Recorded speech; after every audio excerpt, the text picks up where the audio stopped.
And maybe that's why Green Revolution is not taking off in Africa.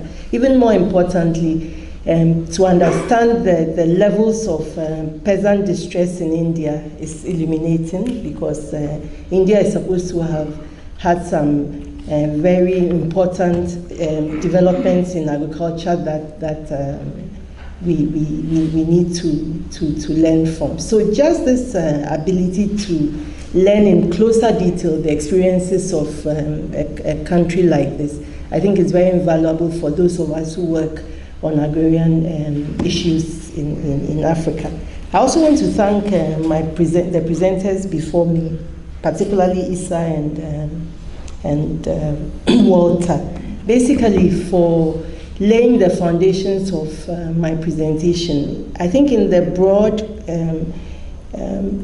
picture they have painted about agrarian crisis in Africa, it allows me to focus more closely on labor issues, as this session has asked me to do. I first of all want to make the point that it's difficult to think of land and labor issues separately in thinking about the agrarian conditions, and that tight interaction among land, labor, and capital is very key in constructing agrarian systems as we find them on the continent. Also, from the questions that came from the floor after Walter and Issa spoke, I want to confirm that there are specificities across various regions in Africa. And much of my presentation is influenced by the experiences of my own country. But these experiences are relevant particularly for what we call Africa of the peasant economies, as was identified by Samir Amin many years ago.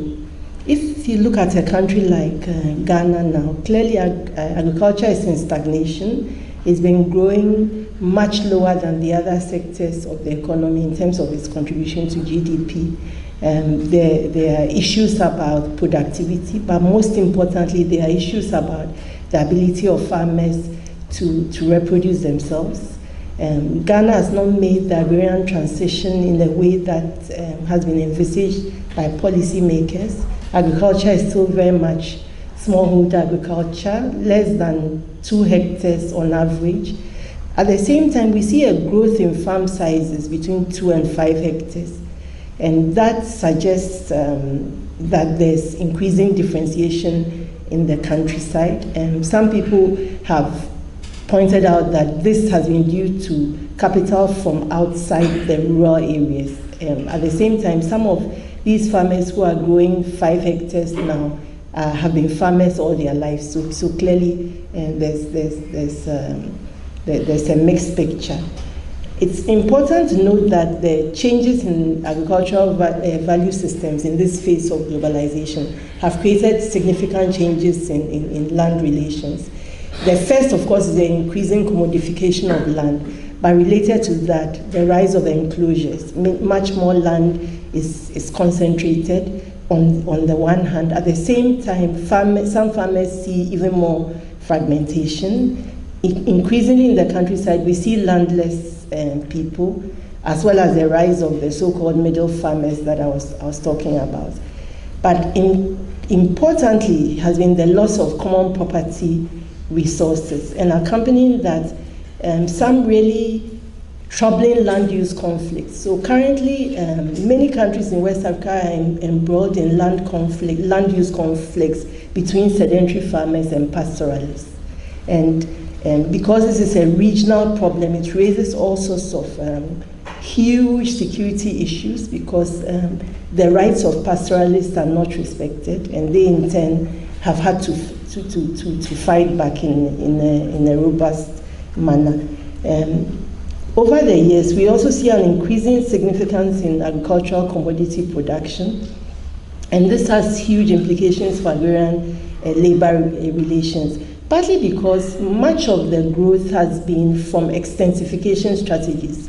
People are not intensifying agriculture, they are using more land, and this requires more labor. And the paradox is that there are labor shortages, but they do not have to do with the fact that there's full employment. It's that agricultural labor does not pay. So people would rather do nothing than to involve themselves in agrarian labor relations. So increasingly we see smallholder farmers using weedicides. Weedicides have become the substitute for agrarian labor. And the last point I want to make about the general picture has to do with the increasing role of agribusiness. And in a certain sense, agribusiness is doing better with agrarian labor because it's able to pay farmers, pay labor a bit more for labor. At the same time, it's very entrenched in its use of casual labor, and some of its conditionalities also exclude those who do not control land. In Ghana, as in many African countries, we see to different degrees 4 models of agricultural commercialization, and each of them relies on different kinds of labor.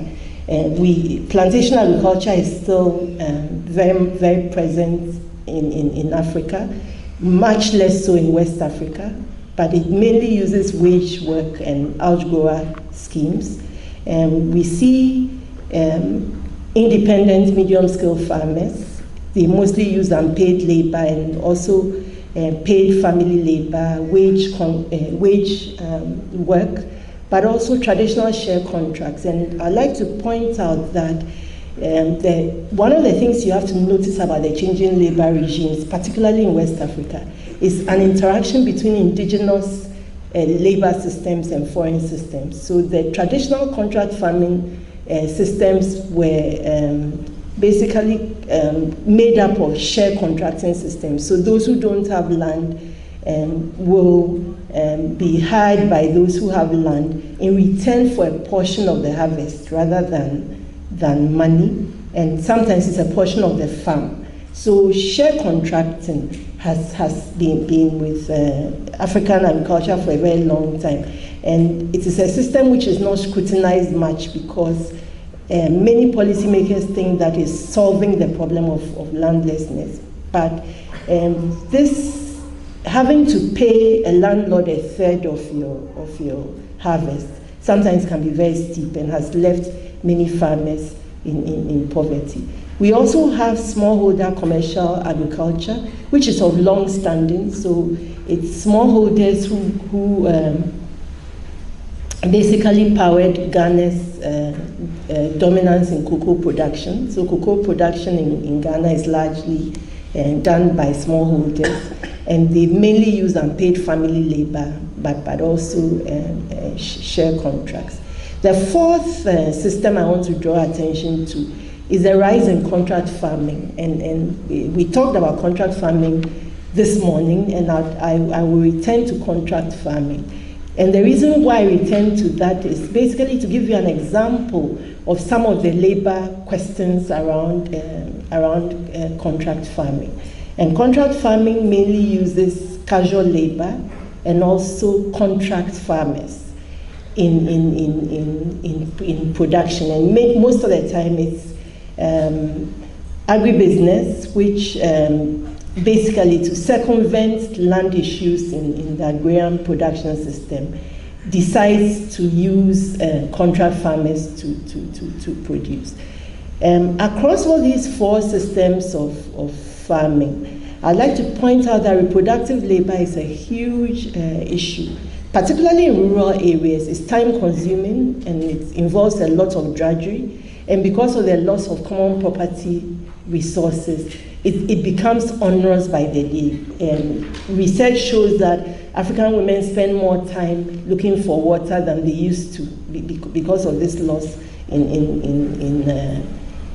common property systems. Even finding fuel wood has become a huge issue. The other thing to notice about the 4 models of agricultural commercialization is that they are subject to extensive gender segmentation of sectors, of labor, and also of the commodities being produced. Lastly, we see within these four models a huge expansion of livelihood diversification. Again, this is a subject of debate in Africa, because it's been noted that livelihood diversification per se does not tell you whether it's a coping strategy or whether it's a growth strategy. This morning when Prabhat was speaking, he drew attention to the fact that livelihood diversification was a very important strategy for making a good livelihood for many farm families. And that is also true in many parts of Africa and among many farm families. However, there are people who diversify livelihoods not because it will improve their livelihood activities, but because it's the only option they have for coping with their challenges. So nothing particularly is working for them. So that's a general picture of agriculture commercialization and its labor regimes in Ghana and in other West African countries.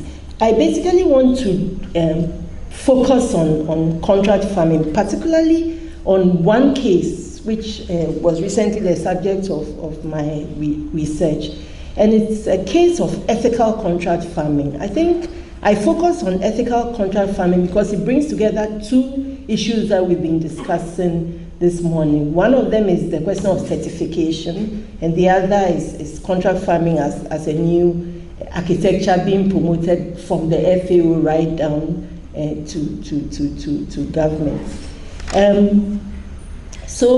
We studied several contract farming systems, but one of the most fascinating was a company called Serendi Palm.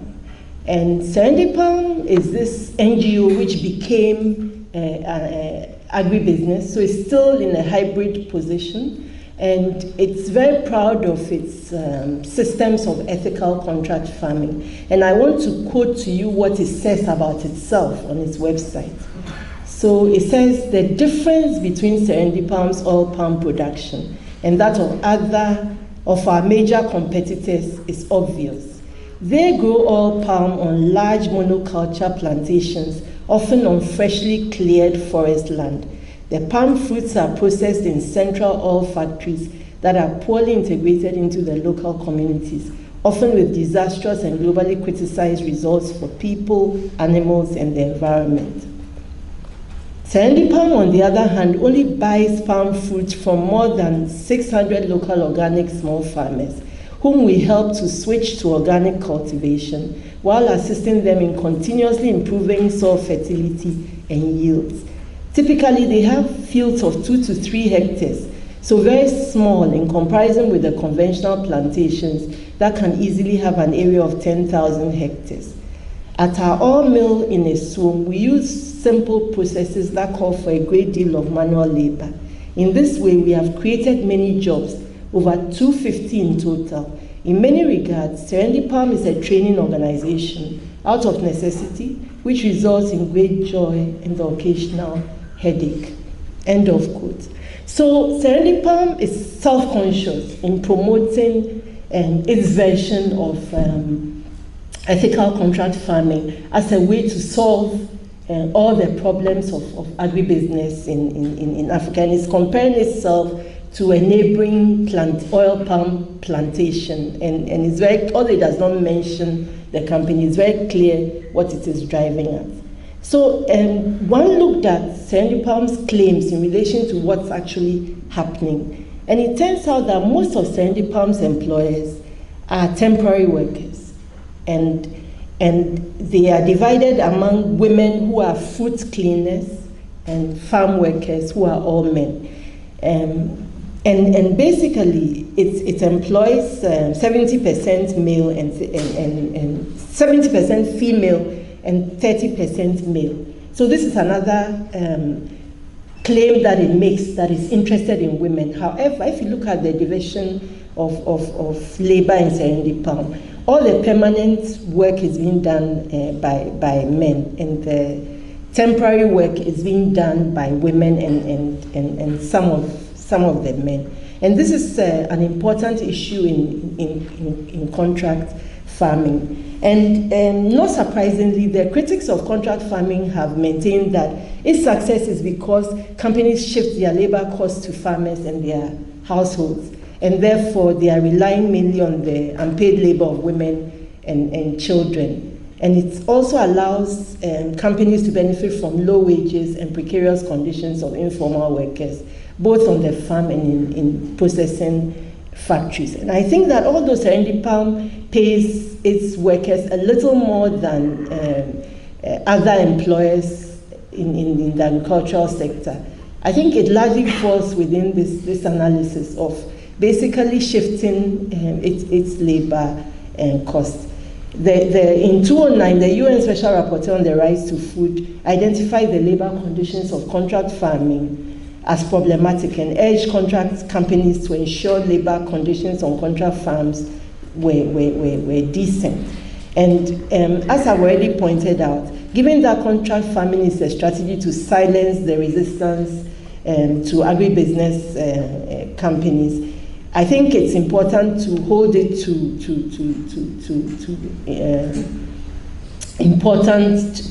standards of decent work and so on.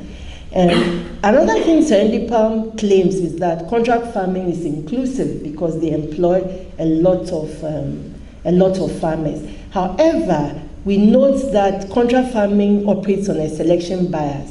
Only farmers who have land can become contract farmers. The rest may find work in the processing factories, but they cannot be. So land is a condition for participation, and therefore an exclusion criterion. And not surprisingly, most of the contract farmers are men. So arguably, contract farming actually is an instrument for deepening social differentiation, and this has consequences for the social reproduction of rural women and their households.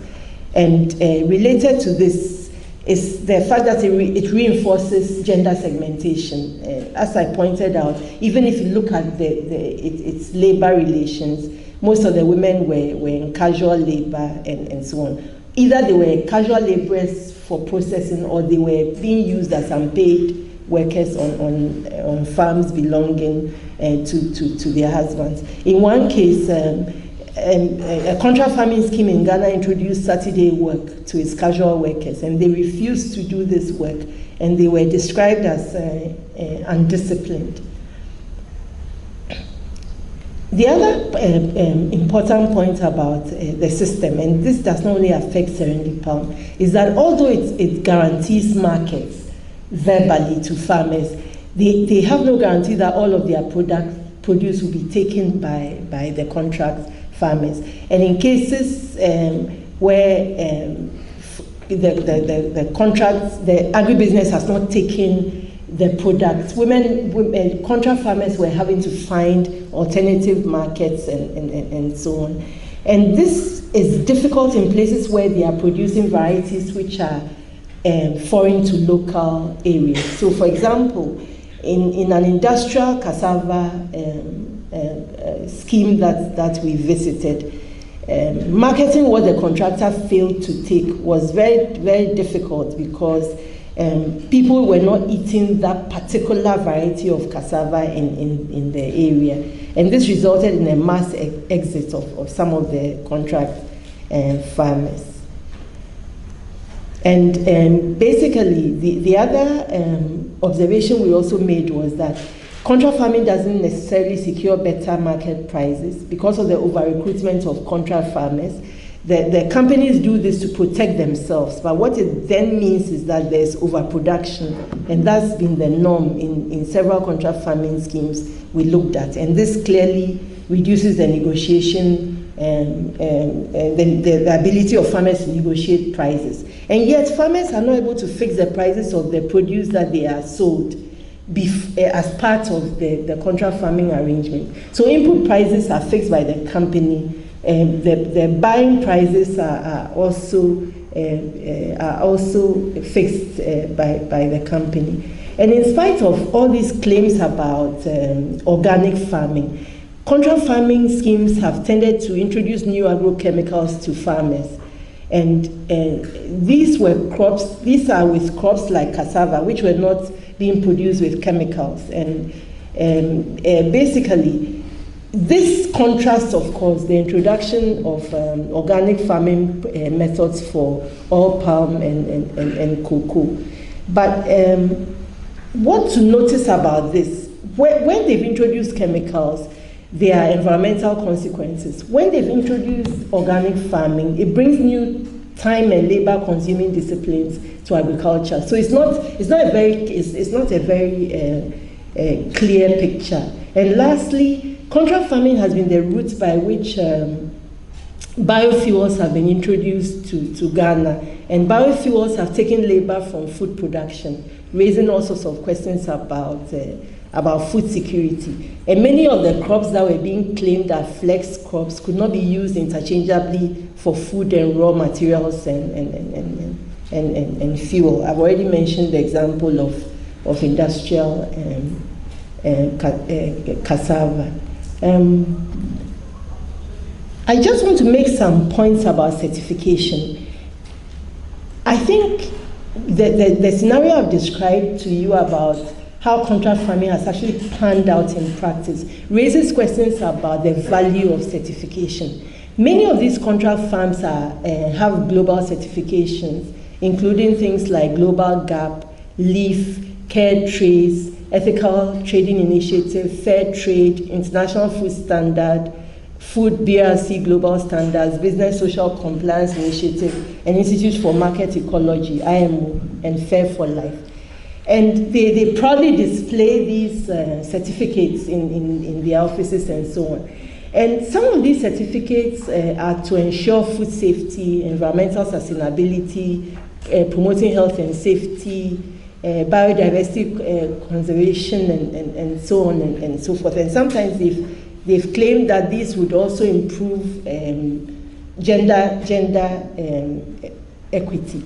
However, none of these certifications is interested in the precarity of work and also in the problematic labor practices that I've been mentioning. I think it's fair to say that these global standards are actually a good reflection of the power of hegemonic forces in the global order, because what's being called global standards are neither global or governmental. They basically involve agribusiness and transnational corporations deciding basically to police themselves rather than subject themselves to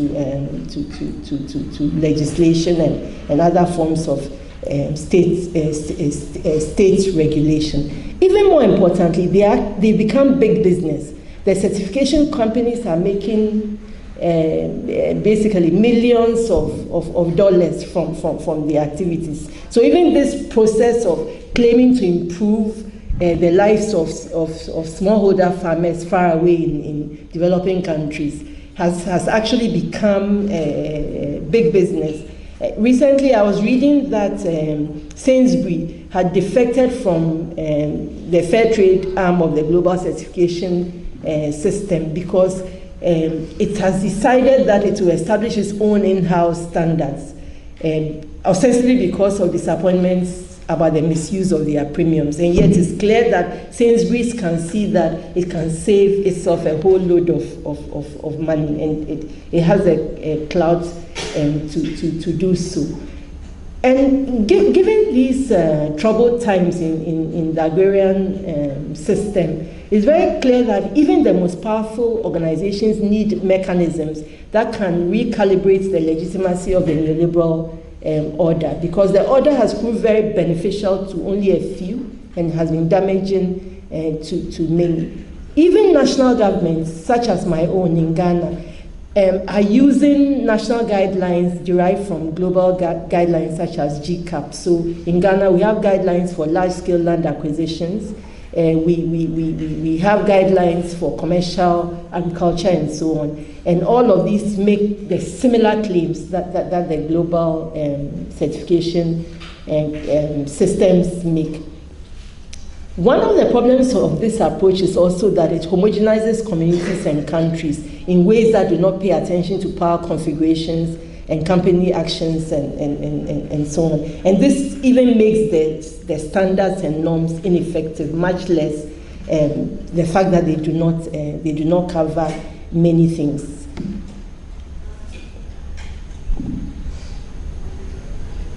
If you link this global consensus around contract farming with the standards and guidelines, it's very clear that it's been made possible by what I would describe as selective blindness, the fudging of inconvenient facts, some myth-making, and some propagations of oversimplification. And it seems to be that the assumptions are that once you use ethical standards, you're going to deal with all the problems in contract farming, and yet we've noted that this basically is not happening. I want to end this story by drawing attention to the resilience and resistance of smallholder farmers.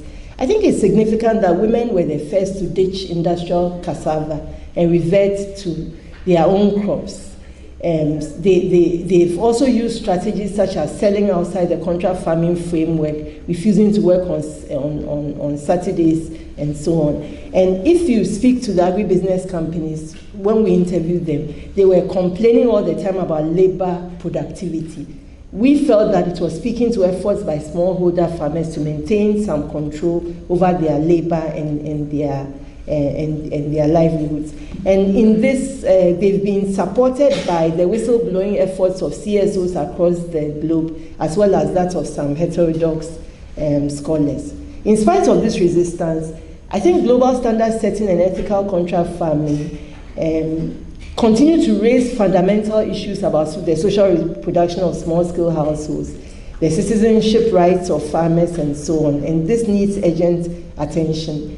It will be premature to announce the end of the global certification system, but clearly it's in some crisis because its legitimacy is in question, and this means that we should redouble our efforts to draw attention to its limitations and some of the myths that it has propagated. Thank you very much.